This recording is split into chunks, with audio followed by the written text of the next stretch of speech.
Birth of a celestial neighbour, the giant impact hypothesis.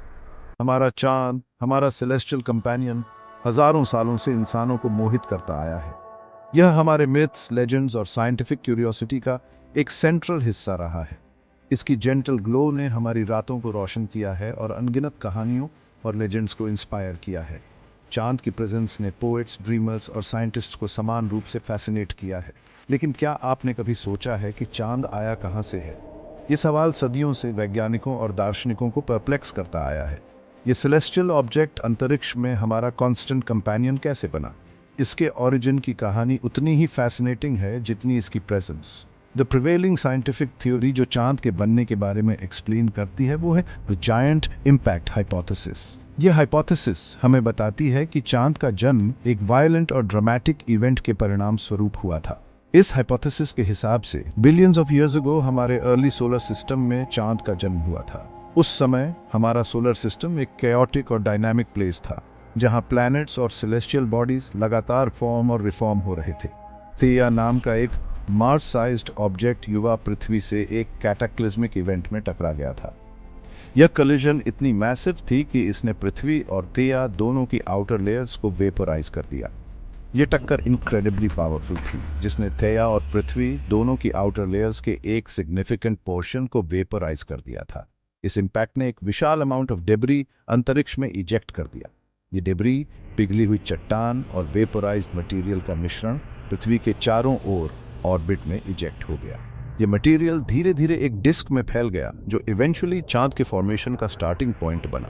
समय के साथ ग्रेविटी के कारण ये डेब्री आपस में कोलेस हो गया और अंततः वह चांद बन गया जिसे आज हम जानते हैं। यह प्रोसेस लाखों सालों तक चली और धीरे धीरे चांद ने अपनी करंट फॉर्म प्राप्त की।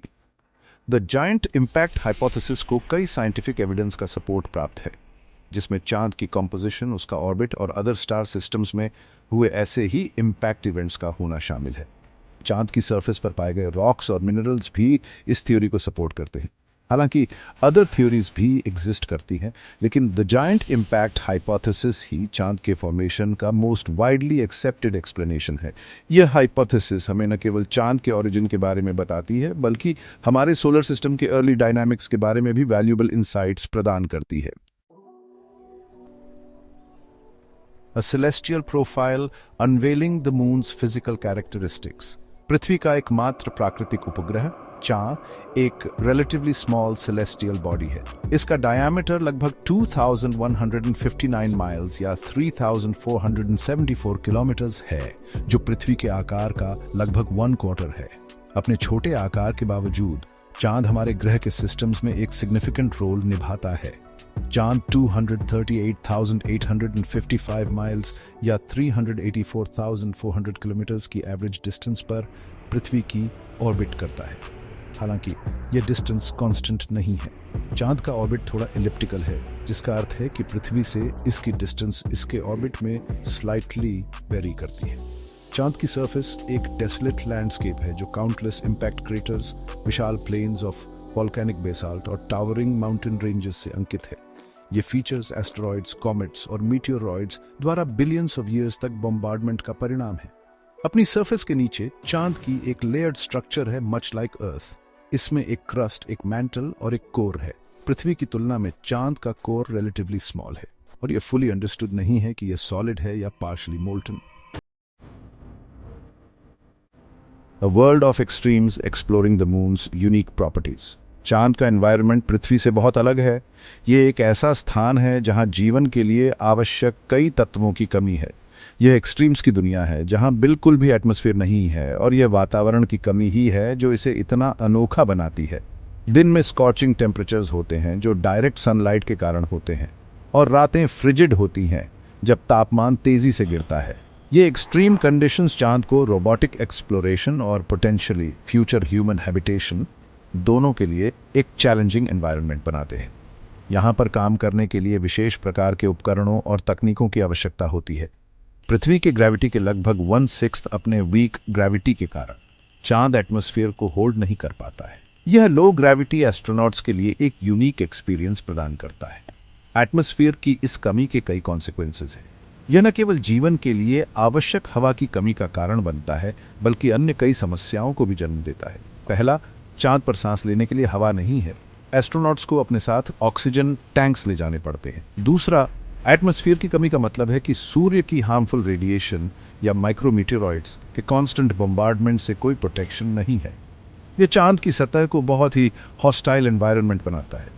चांद की सरफेस पर एक्सट्रीम टेम्परेचर स्विंग्स का एक्सपीरियंस होता है। ये टेम्परेचर स्विंग्स चांद की सतह को और भी अधिक चैलेंजिंग बनाते हैं। दिन के समय डायरेक्ट सनलाइट में टेम्परेचर्स बढ़कर 250 डिग्रीज फ़ारेनहाइट या 121 डिग्रीज सेल्सियस से अधिक हो सकते हैं। यह तापमान किसी भी इलेक्ट्रॉनिक इक्विपमेंट के लिए बहुत ही डैमेजिंग हो सकता है। हालांकि रात में टेम्परेचर्स गिरकर -208 डिग्रीज फ़ारेनहाइट या -133 डिग्रीज सेल्सियस तक पहुंच जाते हैं। ये टेम्परेचर ड्रॉप किसी भी ह्यूमन या रोबोटिक मिशन के लिए एक बड़ी चुनौती है। टेम्परेचर का यह एक्सट्रीम वेरिएशन गर्मी को रेगुलेट करने के लिए एटमॉस्फेयर की एब्सेंस के कारण होता है। ये वेरिएशन चांद की सतह को बहुत ही अनप्रिडिक्टेबल बनाता है। इन हार्श कंडीशंस के बावजूद चांद साइंटिफिक नॉलेज का ट्रेजर ट्रोव है। यहाँ पर की गई खोजें हमें हमारे सोलर सिस्टम के बारे में बहुत कुछ सिखा सकती हैं। इसकी ancient surface early solar system का रिकॉर्ड संजोए हुए है, और यह रिकॉर्ड हमें हमारे ब्रह्मांड के ओरिजिन और एवोल्यूशन के बारे में महत्वपूर्ण जानकारी प्रदान कर सकता है। और इसका यूनिक एनवायरनमेंट ऐसे साइंटिफिक एक्सपेरिमेंट्स के अपॉर्चुनिटीज प्रदान करता है जो पृथ्वी पर कंडक्ट करना इम्पॉसिबल है। यह चांद को एक अनोखा और महत्वपूर्ण रिसर्च डेस्टिनेशन बनाता है। A restless sphere, delving into the moon's tectonic activities. हालांकि फर्स्ट ग्लांस पर चांद जियोलॉजिकली डेड लग सकता है, लेकिन यह वास्तव में एक डायनामिक बॉडी है जिसकी अपनी यूनिक टेक्टोनिक एक्टिविटी है। चांद की सतह पर होने वाली ये गतिविधियां हमें यह बताती हैं कि यह सेलेस्टियल बॉडी अभी भी एक्टिव है। हालांकि पृथ्वी जितना एक्टिव नहीं है, फिर भी चांद मूनक्वेक्स अपनी सरफेस में सब्टल शिफ्ट्स और अपने इंटीरियर से ओकेजनली रिलीज ऑफ गैसेस का एक्सपीरियंस करता है। ये मूनक्वेक्स जो चांद की सतह पर छोटे छोटे बदलाव लाते हैं, हमें यह समझने में मदद करते हैं कि चांद के अंदर क्या हो रहा है। चांद के अंदरूनी हिस्से से निकलने वाली गैसें भी इस बात का संकेत देती हैं कि वहां कुछ न कुछ गतिविधि हो रही है। मूनक्वेक्स, जैसा कि उनके नाम से सजेस्ट होता है, साइज्मिक इवेंट्स हैं जो चांद पर ऑकर होते हैं। वे कई फैक्टर्स के कारण होते हैं, जिनमें पृथ्वी का ग्रेविटेशनल पुल, चांद के इंटीरियर का कूलिंग एंड कंट्रैक्शन और मीटियोरॉइड्स का इम्पैक्ट शामिल है।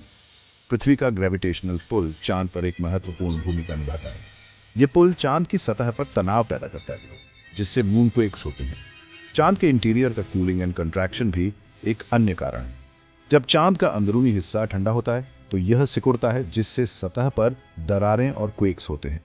मीटियोरॉइड्स का इम्पैक्ट भी चांद की सतह पर क्वेक्स का कारण बन सकता है। जब ये मीटियोरॉइड्स चांद से टकराते हैं तो वे सतह पर झटके पैदा करते हैं। जबकि ज्यादातर मूनक्वेक्स रिलेटिवली वीक होते हैं, कुछ काफी पावरफुल हो सकते हैं, जो रिक्टर स्केल पर 5.5 तक रीच कर सकते हैं।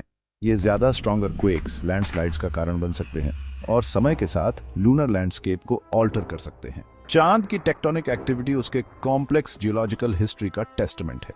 यह हमें यह बताती है कि चांद का इतिहास कितना डायनामिक और बदलता हुआ रहा है।